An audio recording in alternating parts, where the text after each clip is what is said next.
What's good, people? Agent Juice reporting for duty. What is the cost of a dream? What does it take to get something that you want? What does it take to be the best? Well, it takes something very precious, the most precious thing you have on this planet Earth, and that is your time.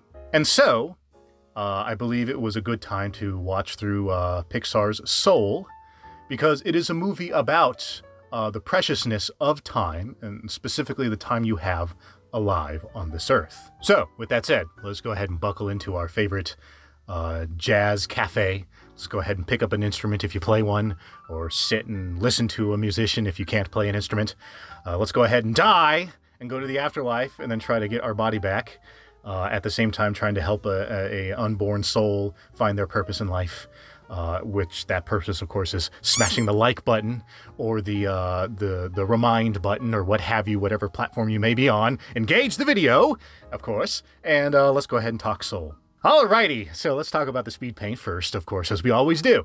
So this is a story about a jazz musician, of course, and so I decided, haha, jazz. Kind of like the movie Whiplash, with J.K. Simmons, where he plays a crazy, abusive, college jazz musician professor. And so I thought it's funny how, Joe Gardner, the main character in Soul, of course, is a jazz teacher. And he is like the exact polar opposite of Terrence Fletcher, who is J.K. Simmons' character in Whiplash. So that would be funny to kind of make him like Terrence Fletcher, like abusing 22, which is the other soul that he's trying to help, and it's funny. So, Soul, the newest Pixar movie.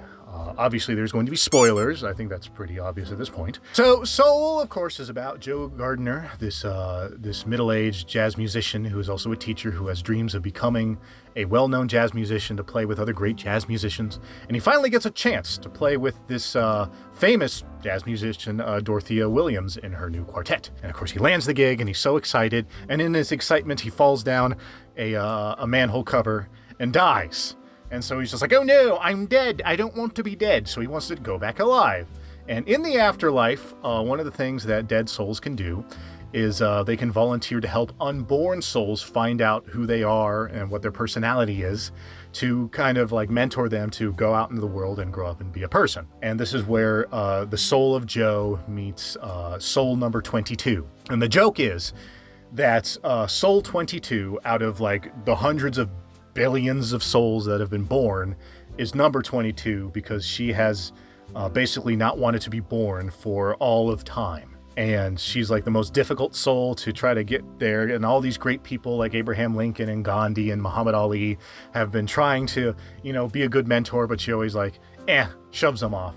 So, of course, the story of Soul is like Joe Gardner wants to come back alive, but also he's trying to mentor this stupid soul. And, of course, it starts like they have a deal. It's like, hey, look, I know you don't want to be born, but I want to go back to Earth. So give me your little badge that they give you that makes you a complete soul so you can be born, so I can go back to Earth and you don't ever have to be born ever.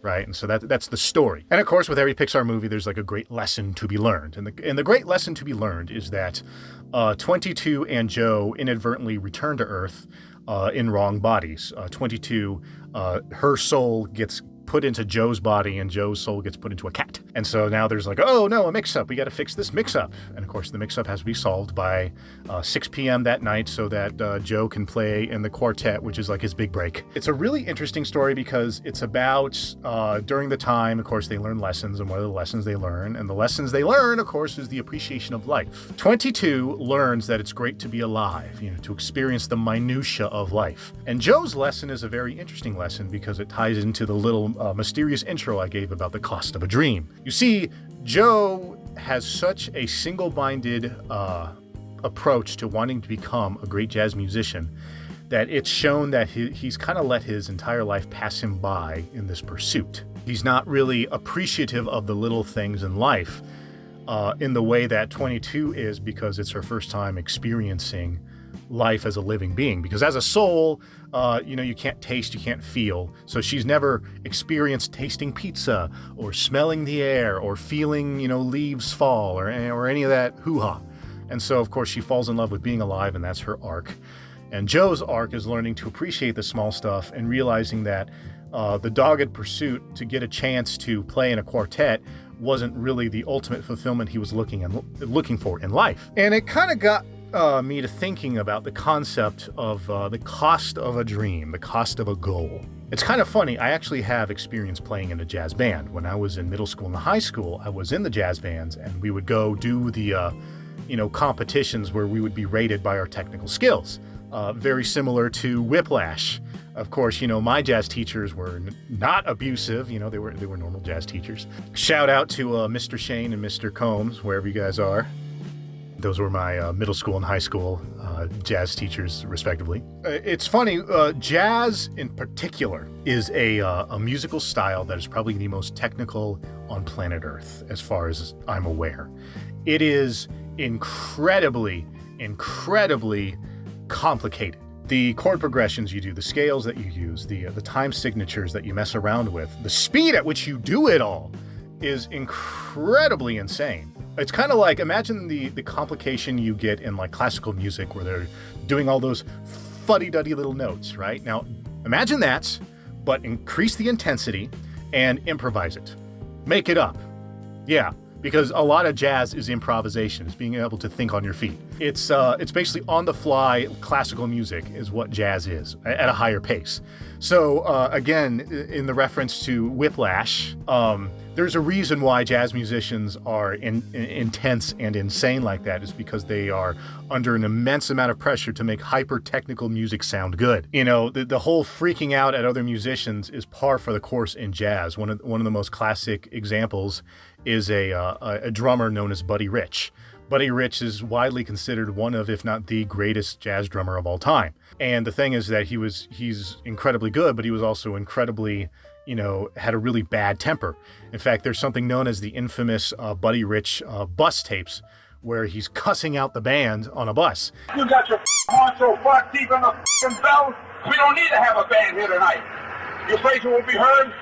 Everybody can hear your fans out there. You don't need a mic for that. You taking up too much time blowing what? So the idea is that, emotional abuse, that kind of like high intensity stuff is just part of the jazz world. It's funny that Joe Gardner wants to be a jazz musician because it costs so much time and expertise to get good at it. So what is the price of the dream? The price of the dream is the time that you spend. And it's a really interesting lesson. It's really interesting that Soul used jazz as the thing that made Joe sideline the rest of his life, because that's very frequent. But that's the price to be good at something or to achieve a dream. Right now, I am talking into this camera. I am locked in a tiny room to record this. I am spending time in my life that I will never get back to make this video. And you are spending time in your life that you will never get back watching and listening to this video, which I appreciate. I'm glad. But why are you doing it? Enjoyment. Enjoyment does cost your time. And so maybe that's time well spent.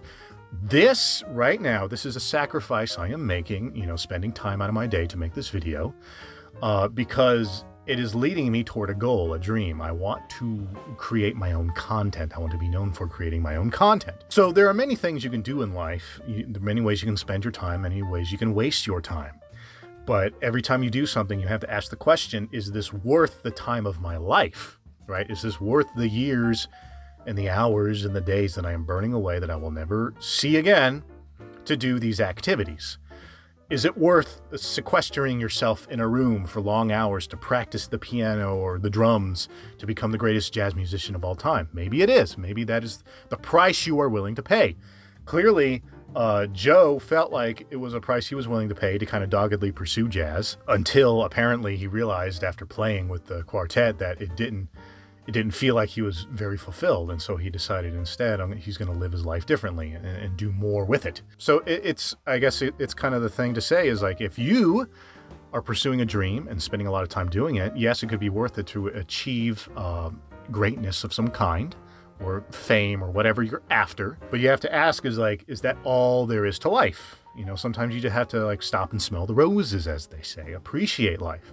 Spend time with your family, your friends, take a walk outside, all that stuff, And it's kind of an interesting lesson that Soul is kind of describing. And it's also very interesting that it decided to use jazz as the means of telling that. Because if there's one thing that can cause you a lot of time expenditure and a lot of psychological torment, it's jazz. Anyway, I think I'll go ahead and wrap up this video for today. So you people know what to do here. If you like what you see and you want to see more, go ahead and, tickle the buttons. Go ahead and like the video.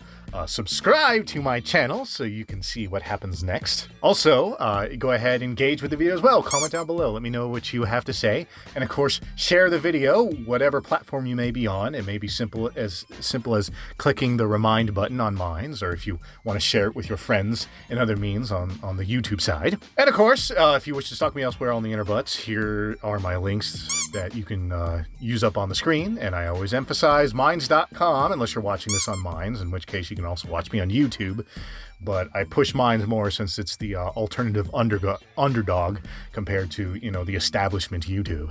So yeah, with all that said, I thank you for spending this time with me. I hope you all stick around.